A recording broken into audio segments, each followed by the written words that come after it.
PsiOp Radio. Decoding the psychological warfare machinations within paranormal and parapolitical landscape. PsiOp Radio. Welcome aboard, everybody. This is PsiOp Radio number 217 for April 25th, 2018. I'm SMiles Lewis. And I'm Mack White. And thank you for all for joining us. It's another live edition, streaming via the American Freedom Radio Network, the Anomaly Radio Network, and PsiOpRadio.com for all the news links that we'll cover and more. So, how are you feeling, my friend? I know you. I'm doing better. I'm recovering from the flu. I became very sick the day after we did last week's show, and now Diane's got it. Oh, no. But I'm over the very worst part. It's just back now to what it was before the flu itself hit in all its fury. Just a mild cough. So. How are you doing? I mean, the last time we did the show, you were preparing to go on a trip to New Orleans for the Paramania conference. And, what was that like? Well, 2018 Paramania number 3 in NOLA, New Orleans, Louisiana. My first time there, my wife's not first time there, first time in decades, though. And we met up with a dozen or so friends and fans from around the country. It is an unconference. It's a uncoordinated, unscheduled, unconventional unconvention. It's an excuse for a wide array of radio show hosts, podcast hosts, and some of their fans and some of their past guests and authors of books and on paranormal UFO related subjects to come together. It's a very low key kind of a thing. Like I say, it's not a huge crowd, dozen and a half friends getting together. A lot of newbies here this year, I believe, and I missed last year's. It was out in Los Angeles, hosted by our friend Greg Bishop, who is one of the founders of it, along with Tim Banal of Banal of America, the podcast interviewer host who's been podcasting like me since before the phrase podcasts even existed. Started for him in like 2005, and I started carrying him on Anomaly Radio in 2006 and have carried him ever since. The events typically involve getting together and just kind of, and sometimes usually having like a list of probable things that people might want to do, but nobody being bound to that, and you get a few little clicks here and there, people who know each other or just obviously have an affinity and start hanging out and doing stuff, and so you get little splinter groups doing stuff. And with New Orleans, there's obviously a lot to do. Some of it paranormal oriented, a lot of it just cool culture, cuisine, and of course the music. And we had a pretty amazing time. We went to one of the city's famous above-ground cemeteries, this one being the resting place of Voodoo Queen Marie Laveau, and went to Lafitte's bar down in the Bourbon Street French Quarter district, and then eventually that same day had a really great evening cruise starting before sunset on the steamboat Natchez, a big paddle boat that took us up and down the river to see the sights.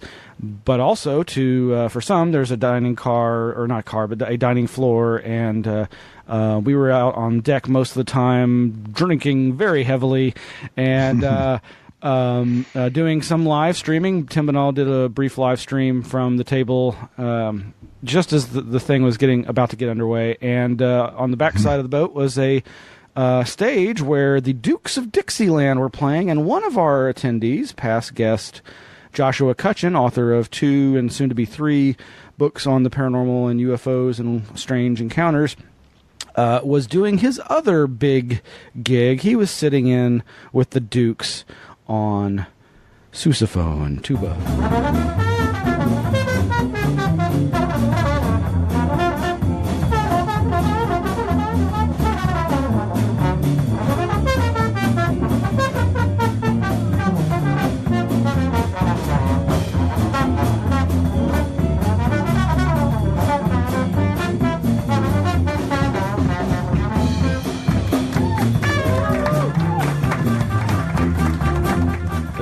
tuba solo coming up here in just a second. Check this out.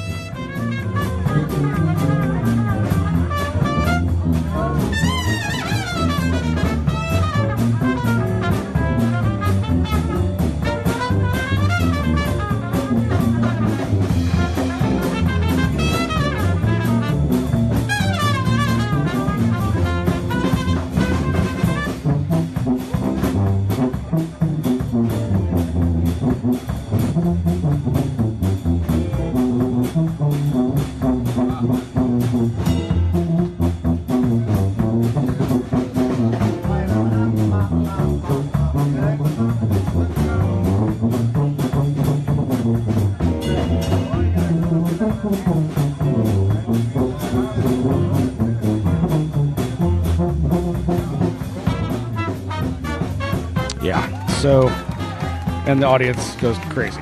And this was just the first of 3 gigs Josh did that crazy debauched night. Wow. After the paddle boat, where people were already pretty inebriated, they got off and went to these other gigs. Now, Joshua, being the professional, did not get as debauched as the rest of our crew. But some legendary stuff went down that night. And there's lots of videos out there that you can see Josh playing in these other gigs all around the French Quarter. And his parents were there, and it was just really cool. That's just that one night. And, of course, I went home after the steamboat. Went back to our really cool Airbnb pad over in the Garden District, which was a lot less rowdy, thank goodness, but still at one point had a late-night marriage parade go by, and I'm like, I was literally in bed, and I'm like, what the? Really? Cool. Get out there and start videotaping it with my phone. We were staying in a place just under, like an actual like residence, the really cool high ceilings, old school, but modern style in some ways, just underneath the Hotel Pontchartrain big neon sign, which some of you may have seen on Facebook. I posted pictures of it. And then the next day I find out about the crazy debauchery that went on and how 2 of our friends didn't get up till way late the next day because some of the people that were taking darn good care of our host, Tim Banal of Banal of America, who is like kind of the linchpin behind this, him and Greg and Steve Ray being a fan and researcher of some note, in Dallas, who was the kind of the instigator of the whole dang thing back in 2016. Steve Ray and others were so like worn out and beat from literally, doing the Jesus pose with Tim. Sorry, I don't want to give too much away, but they helped him get through safely to home and not in jail and with little or no injury. But he and several of the guys were totally out for most of the next day, whereas Tim was like 2 or 3 hours later, the next morning, like ready to go for the next day's event. And this kind of thing just went on and on. We went to a number of different really cool venues and restaurants and musical venues and bars and some people went off on ghost tours. Some people went off, for the just more traditional tourism. And then, unfortunately, I wasn't there for the final night. Well, before I get to the final night, the other thing is on that paddle boat, besides having such a great time with all the different friends and fans, I got to meet Ken Thomas, parapolitical deep state researcher Ken Thomas. Great. He had actually originally intended to arrive with Skylar Alphagren, but unfortunately she had to cancel at the last minute. But and he was about to get on the boat and was trying to contact us, and his phone died. And so there was a brief period of time where I was looking all over the ship for facilities, and at some point I was walking by this guy, and I was like, is that Ken Thomas? Oh my God. And then a few minutes later, I'm like, that was him. I got to go back. And so I reunited him with the group or united him with the group. And like I say, I'd never met him before in all these years. He was supposed to be a speaker at the 2001 National UFO Conference. And yes. So one of the days, and we went to another cemetery, and we were treated to an impromptu off-the-cuff lecture from Mr. Thomas. Original events, all of his investigations, like for 1960. At the grave of Jim Garrison. Researcher. He probably got it right. He didn't get a conviction. It's do not engage shirt. I'm sorry. Go ahead. Do not engage. I didn't get a conviction, but it was like... Anyway, I haven't had the chance to massage this audio to get it more presentable, but I hope to be posting that. And I think actually Tim Banal got video of it, and so that may also be available on Facebook. And so Ken went on for about 25 minutes and talking about his research into the Kennedy assassination and Jim Garrison's research and the other interesting aspects of that and other related cases, and the connection to the birth of the modern flying saucer mythos. That's something that he was going to lecture on at that 2001 conference. And, it was great spending time with him and Greg Bishop and Joshua Cutchin and Miguel Romero, a.k.a.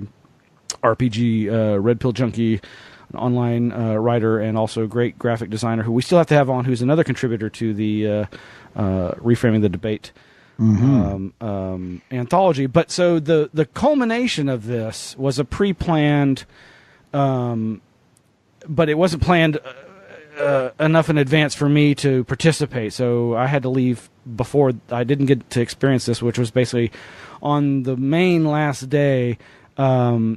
Tim Banal and Greg were going to broadcast live from this occult bookshop venue. They had agreed to let them use the facility inside and outside, a little nice courtyard, to both do the lecture portion of the unconference.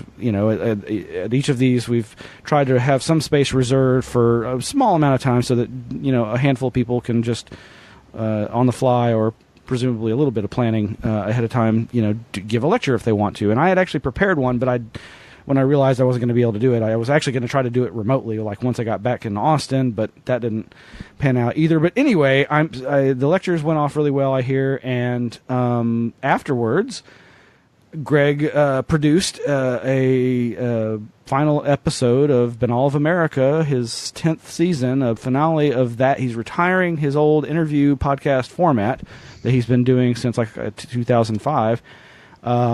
And going to be doing some new projects that who knows, he's got lots of ideas. And it was very emotional, and he didn't make a lot of observations about how he feels that the paranormal scene, largely I think partly due to the explosion of podcasting and lots of people researching and publishing on these subjects, changing the field. And it was very emotional at times, but it was great hearing fans and friends and guests and whatnot, each chiming in and giving, some, not quite a eulogy, but, just, a really great send-off. And that should be posted by this weekend, Tim says.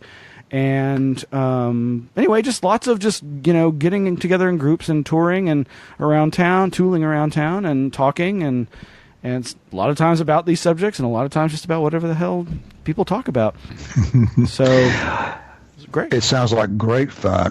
And, New Orleans is a good a setting for a Paramania conference because it's a city that for many, many years is steeped in lore of the paranormal and the parapolitical. You mentioned visiting Jim Garrison's grave, and Oswald spent some significant time there before the Kennedy assassination that summer of '63. We distributed Fair Play for Cuba pamphlets, by the way. Oh, you did? And well, good. Left them at Garrison's grave too. Great. I'm sure applaud you. Well, that was all Greg Bishop's doing. Good. Oh no, cat's out of the bag. That's great. Yeah. Well, and speaking of JFK, I understand we're right on the verge of seeing another, and I think the final release of the JFK files that are in the clutches of the government all these years. Yeehaw. CIA, FBI have sat on all this time. And, well, so there's speculation about what's going to what might be there, if anything. And you're seeing different stories put out there about what we've learned so far from the first release many months ago, which is a lot. There are some really interesting things that it shown a lot on. Most of that has not been really fairly treated by the mainstream media, but I think just a couple of shows ago, there was an article that appeared in the Washington Post that took very seriously. I mean, it was amazing to see in a publication like that, anything that would discuss objectively the evidence for a conspiracy in the assassination of JFK.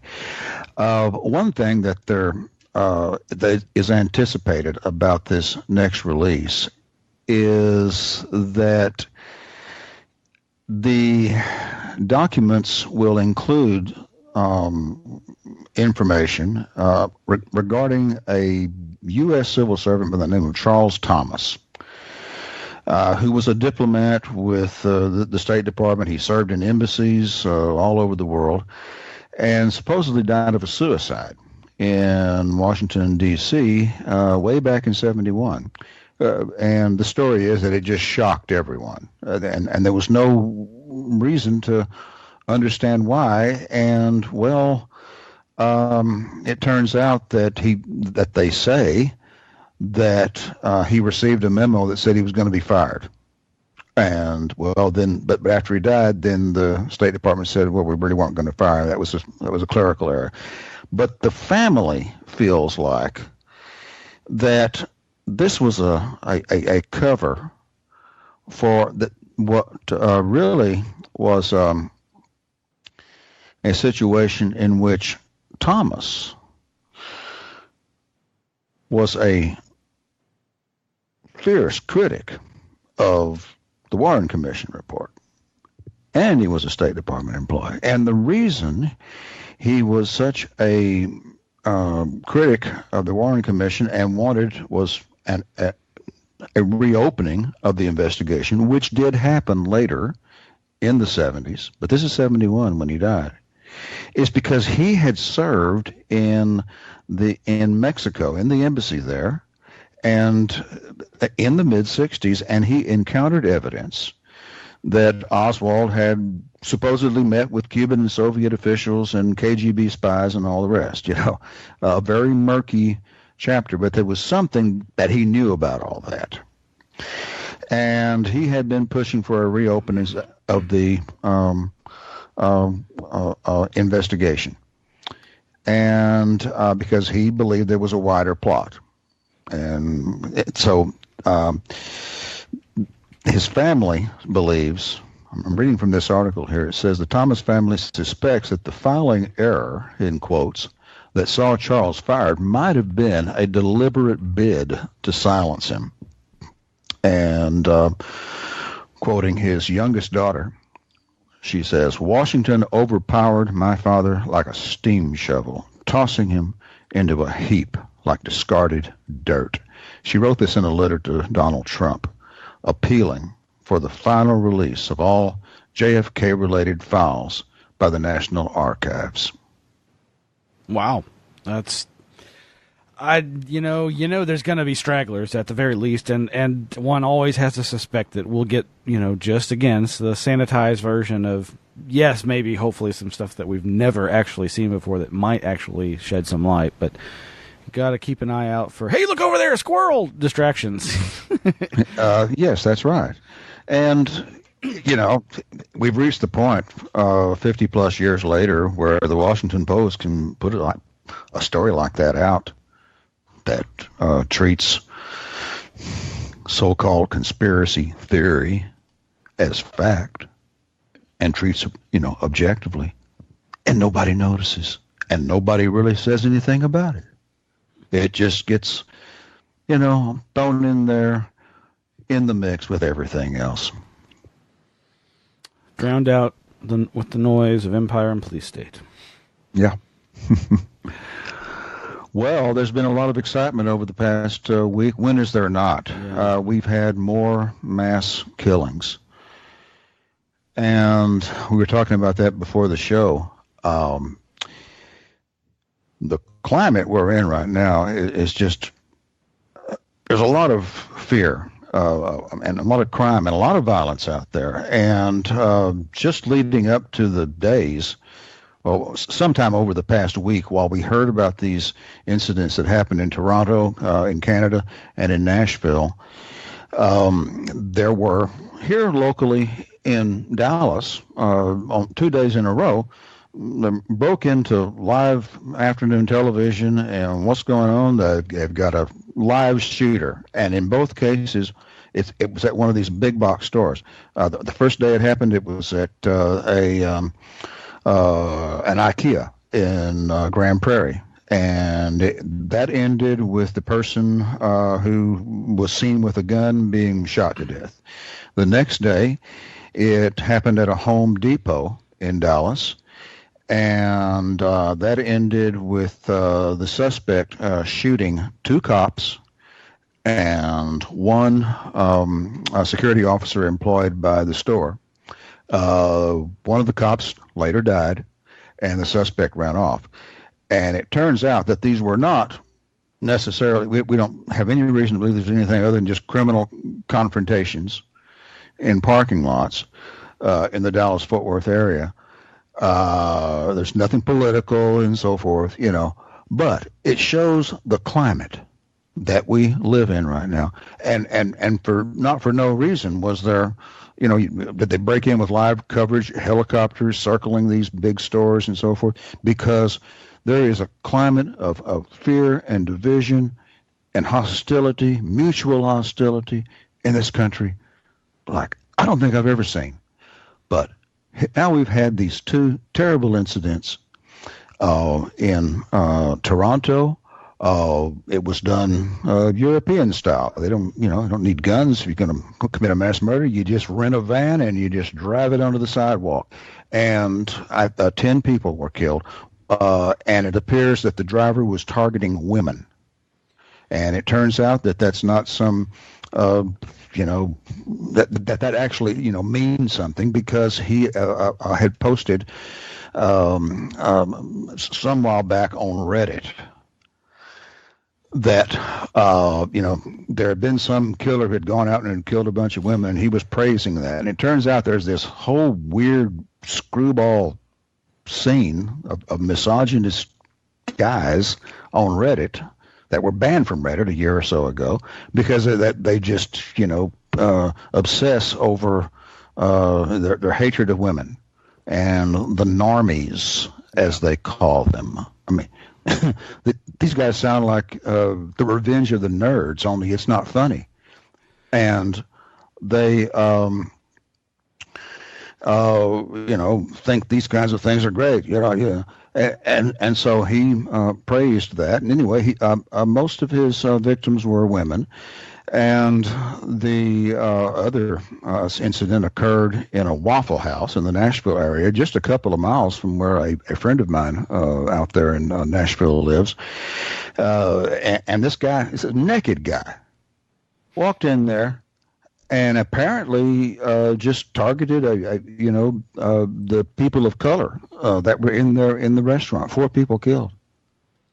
So both just attacks by apparent crazies, but with some kind of agenda against some other group out there, and highly disturbing. And of course, in one case here in the U.S., he used a gun. But you don't necessarily need a gun. These vans and trucks that you can rent in Canada and Europe work pretty good as far as a mass killing weapon. Yeah, and people have speculated that there will come a day when humans driving automobiles will be outlawed, except under the most extreme of licensed circumstances, probably. Mm-hmm. But this case. Both these cases, the Toronto van attack is anything can be used as a weapon. You can't protect everybody by outlawing certain things, though guns may be easier than others. But the incel, involuntary celibate aspect of this, the other shooter was that young male named, I think, Elliot Rogers out in California, who it was like a drive around shooting.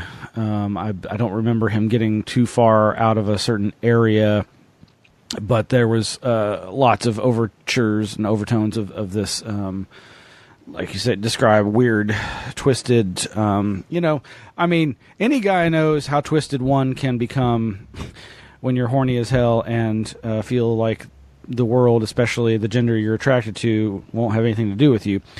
Absolutely. But it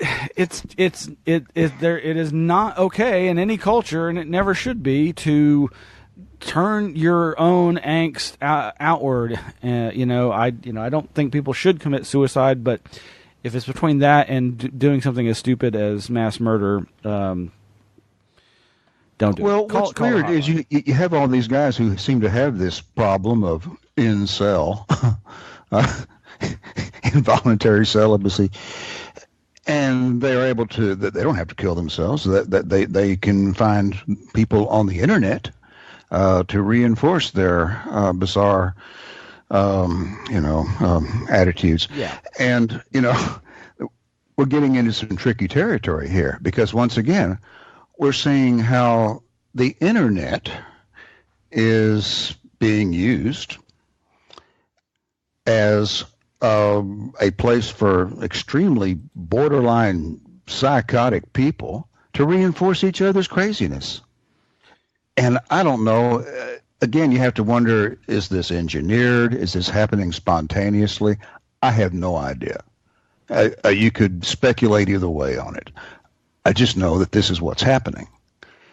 And it's extremely bizarre that you would have these guys that just sit around and they just, fantasize and then occasionally act out, apparently, these terrible, monstrous fantasies. And it not only, demonizes, it taints the internet, let's say, as a place where only bad things can come from. We're going to have to control it, folks. So, I don't know. I don't know if that's part of an agenda, or I don't know if somehow, really, when the internet as we know it was created, and it's, been growing and growing, and it's turned into a bit of a monster, to tell you the truth. And I don't know if we can put the demons back in Pandora's box. Yeah. Well, one other thing I do want to point out about that case, the Toronto case, and I'm so glad that none of our friends up there were hurt, but this is I'm sure going to devastate that community. But the police response, that video of the arresting officer, this murderer was not just gunned down, which was obviously what he wanted. But he was clearly a cowardly killer, and did this horribly heinous act, and then was obviously trying to do suicide by cop with his jerky motions, trying to make it look like he was drawing another weapon, not firing the one that he had. And the officer, amazingly, and I think rightly, didn't just blow his ass away, as much as tempting as that would be after having probably witnessed what he just did. Though it's crazy also that there's people like right nearby that are just standing there and not, like, they see the standoff and they just don't run, but maybe they were afraid that would cause the gunman's, the driver's attention to draw on them. So yeah, you never know. And there was at least one woman in that group. The cop acted amazingly. I mean, he didn't take the bait. Yeah. And for whatever it's worth, maybe the family and friends of the victims will get some kind of feeling of closure because, the person can be brought to justice without, and what Canada doesn't have a death penalty, I'm sure. But anyway, that's noteworthy. There's one other aspect of it here. When you put all of this aside about the guns and the vans and the internet and so forth, we do seem to have a situation here where there are people who are just, I have never seen people so divided, nor have I seen so much mutual hatred in society as I see now. I've never seen anything like it. And a lot of it is propagated, I believe, by social media and so forth. But these murders, targeted specific people. They're apparently really, these were, black people who are targeted. And I know that there are, black people who act out violently against whites simply because, they're angry. It works both ways. And then you got this crazy guy in Toronto, and he's, out killing women. And it turns out that there's a whole online community of people who, promote that kind of thing. And we are seeing divisions and among people and hatred, just absolutely implacable hatred. And people, naturally, someone once in a while is going to go off the wires and just act it out. And it seems to not be getting better. Yeah, and the divides just serve to divide and conquer, amongst the citizenry when, we really should be uniting against so many of the 1% and the powers that be that are so clearly the enemy of the people. Well, that's a very good point, because who benefits by all this division that we're seeing? So you got to wonder, is some of it to some degree being manipulated or encouraged? I don't know. But we're definitely seeing the results of it. And you don't know how much mind control or intentional might be actually at work here. Yeah. When you read an interesting story here that you posted that shows you this. Now, I'd never heard about this before, but this one, this has the headline, Washington State Fusion Center accidentally releases records on remote mind control. Oh, yeah. Yeah. As part of a request for records on Antifa and white supremacist groups, WSFC, the Fusion Center, inadvertently bundles in a zip file entitled EM Effects on Human Body. And this is a short article that we have a link to. And the writer of the article really doesn't know what to make of this, but writes that as part of his ongoing project looking at fusion centers' investigations into Antifa and white supremacist groups, he filed a request with the WSFC, and he got back many standard documents, emails, intelligence briefings, bulletins, reposts from other fusion centers, and then there was a file titled EM Effects on Human Body. And when you look at this chart, I'm not going to read the whole thing, but they got this whole diagram of the human body and these, like different parts of the body that they can affect with these microwaves. There's a line pointing to this figure's head. It says, reading and broadcasting thoughts, controlling dreams, forced waking visions, some synced with body motion, microwave hearing, Transparent eyelids. I have no idea what that is. I don't want to know. Forced movement of jaw and clacking of teeth. Sudden violent itching. There's a lot of itching that goes on. And itching in the genital area and forced orgasm. Intense pain. Sounds terrible. And it goes on discussing how, all of these are symptoms of what it's called down here, in the title of this diagram, psychoelectronic weapon effects.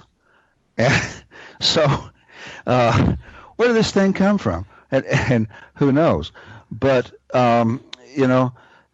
it turns out that we've got a few other really psychotronic links. And you posted this one here. This is an article, Why I'm Concerned About Samsung Hypnotizing People and Erasing Their Memory. I couldn't believe this. I thought this had to be a parody. But apparently, reading this, it says Samsung. That's the TV manufacturer. Swedish site recently revealed a new program that offers hypnosis so that you can erase your memories and rewatch your favorite shows for the first time. The program is called Unspoil Me, and it's comprised of 23 minutes of swirling patterns, mesmerizing music, and a hypnotherapist directing your thoughts and attention in order to erase your memory. And that's crazy, man. And the article goes on here to lead to this. It says, this isn't something new, despite the fact that we don't hear much about it. The U.S. military was using hypnosis in the Vietnam War, erasing soldiers' memory and then sending them back out to battle. And a link is given to the abstract of a scientific study, and then you can buy the whole article, but I'll just make do with the abstract here. It's called Use of Hypnosis in the Military. This is dated 1992. The abstract says, it's very brief, this chapter will describe the use of clinical hypnosis in the military. As a result of the studies that were done during the Vietnam conflict, the relationship between post-traumatic stress disorder and hypnotizability was made. The author concludes that combat traumas enhance hypnotic potential in some veterans, and that veterans with excellent hypnotic potential begin to problem solve better, preparing for a healthier post-war transition. Okay, but this thing that the article mentioned, erasing memories, this is what my father described to me back in the 70s. Oh, yeah. Remember, we talked about that one time on the show. Yeah.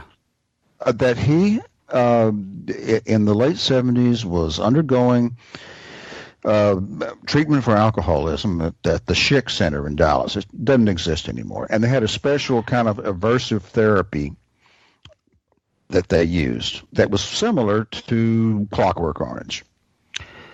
And they were using what's the name of it? The sodium pentothal, a truth serum. And that in the course of these sessions, some repressed memories came out that he told me were repressed by the U.S. Army because during the Korean War, he saw some things that the U.S. Army wanted him to forget. And this was in the early days of the Manchurian candidate type experimentation, being the Korean War. I've never really known what to make of this story that my father told me. He had no acquaintance whatsoever with conspiracy theory. That's just what he told me. And he described that what came out in this hypnotic, truth serum therapy was an incident that was extremely traumatic that occurred in Korea, in which he, killed 2 men. So here's, I don't know if it's totally, verifies that sort of thing goes on, but it's something to really think about. Yeah. And I'll never be able to totally forget that story that my father told me because, in the years that followed, I started to learn a few things about MK Ultra And now, I tend to take it seriously, but I still don't know what to make of it. Yeah, and I do believe that the military-industrial complex got a lot of scientific data and insight into the induction of altered states more easily facilitated by people who've undergone trauma. This is the basis of the most heinous and hard to verify claims of MK Ultra sub projects like allegedly Monarch. Exactly. It's absolutely a fact that they tried to create, just the basic Manchurian candidate, people that could be programmed as assassins and couriers and spies and not even know it.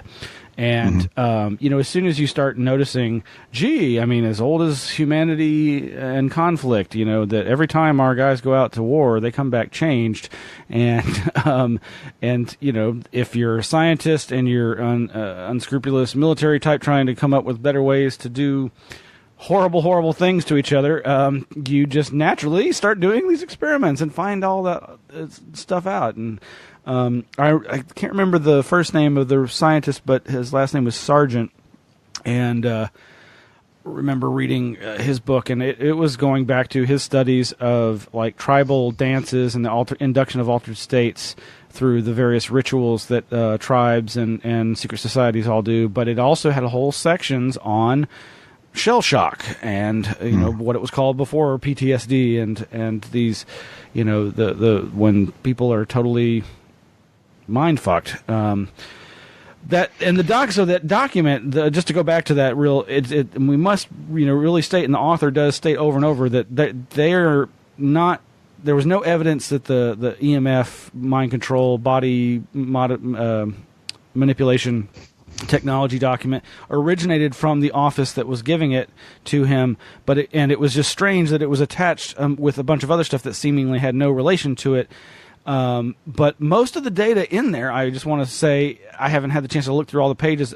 I'd say 80+% of it is all the verified stuff of like known effects. Now there's still the stuff about implantation of imagery and retrieving of imagery remotely through electronic means. That seems I'm still iffy on that, but it sounds like there was a lot of good data in that document, but there could also be a lot of disinformation, and it could have just been an accident, or it could have been like, this might be related to what this guy's wanting, or maybe they're really trying to mess with that FOIA researcher.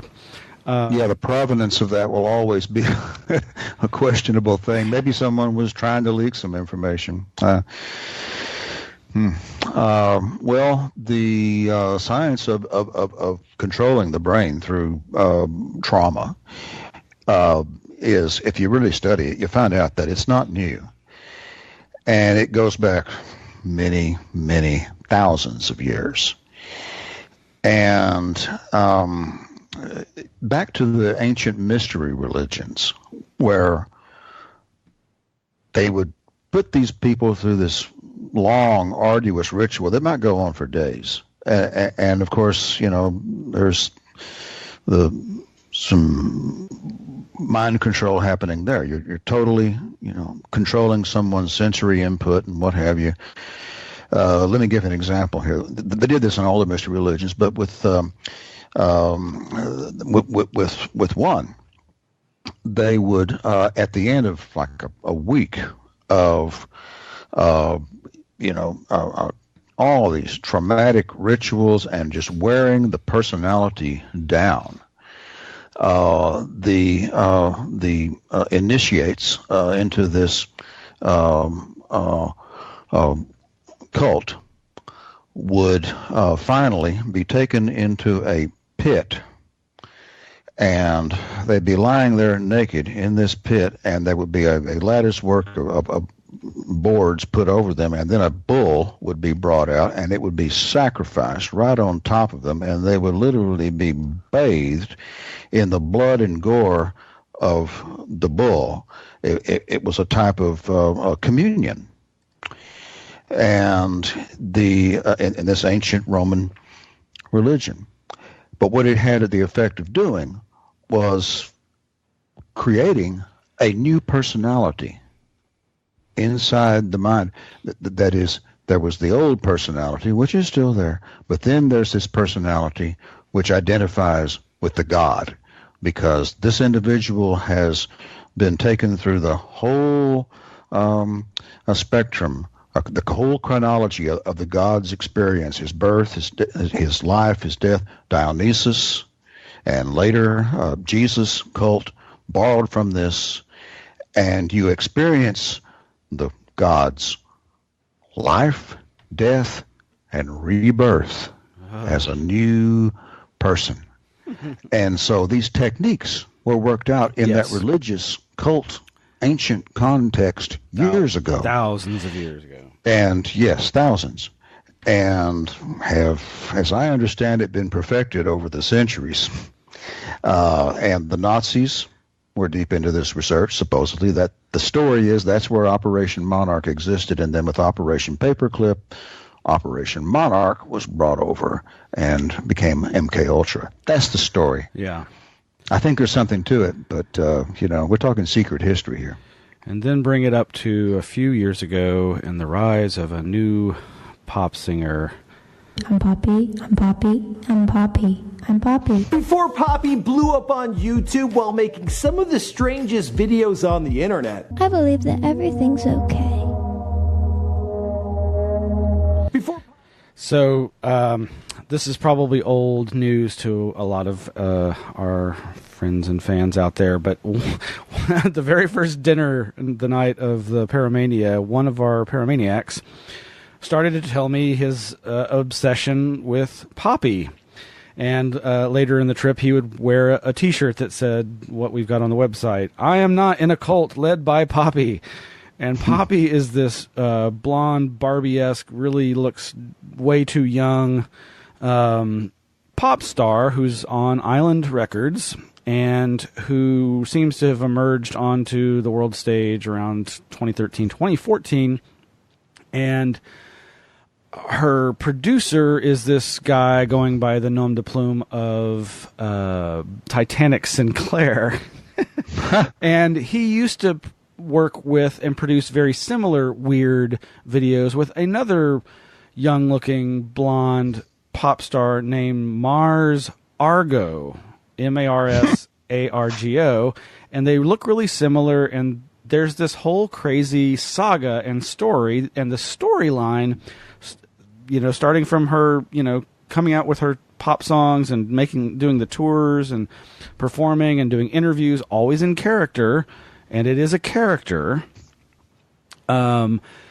They slowly introduce this idea of, anybody can be a pop star. You just have to sell your soul to the satanic corporate Illuminati machine.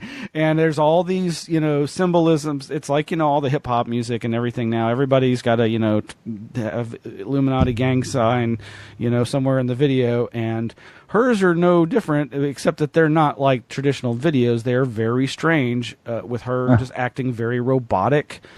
And the implication is that she's been replaced several times, and maybe a clone, maybe an alien, maybe a robot, who knows.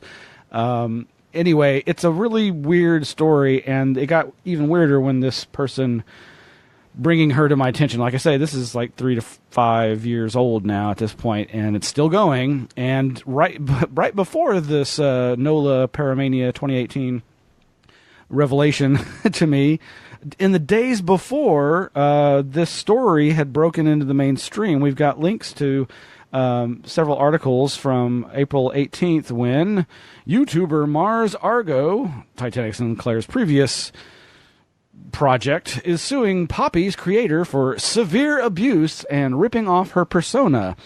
And, I'm immediately wondering, so how many fake lawsuits are used for entertainment and marketing purposes? Is that a thing?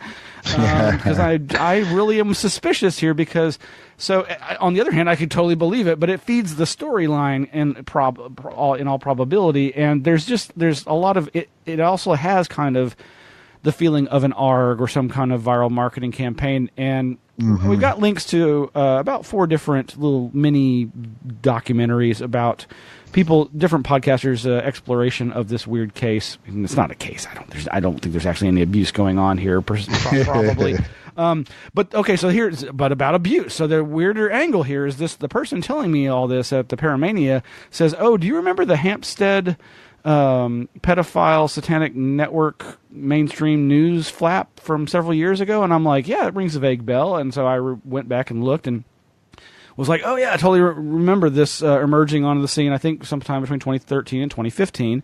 And this Paramaniac says, in one of the videos where the kids are like talking about the abuse that they experienced, and a lot of people wrote this off as like the parents got the kids to say this, and that in and of itself was their abuse, but they were trying to allege abuse to get from the other kids, the other parent, in a custody battle, and that it was all just a custody battle gone wacko, with conspiracy websites and YouTube channels promoting it, and accusations that the police are suppressing this stuff. But so allegedly in some of the video of the kids talking about their abuse, they talked about being abused in fast food chains and what and even a pizzeria. Mac, you there? I'm still here. Yes. Okay. Did somebody get you, Mac?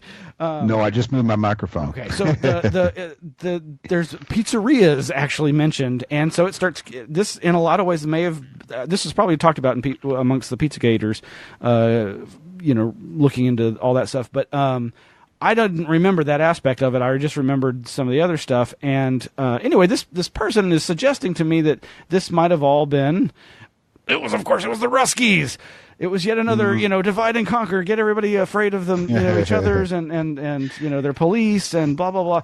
And I'm like, well, that's to me, this person was not trying to convince me of their theory. It was more just like, hey, look at this weird information and tell me what you think. And anyway, I've just been looking into it, and I don't know that there actually is a connection. I have not found this alleged video where that description is said, but I've seen other people mention the pizzerias and the Pizzagate connection.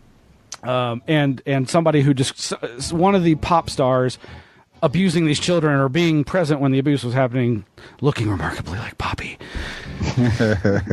Well, dang. Poppi is supposedly also the nickname of George H.W. Bush, the former president. The king is not dead yet. He's not dead. He's been in hospital ever since the Queen passed. Yes, he's not doing well. So last I heard. Yeah. Well, we got to go. Thank you all for listening. This is Smiles Lewis. And this is Mac White. Good night, everybody. Good night.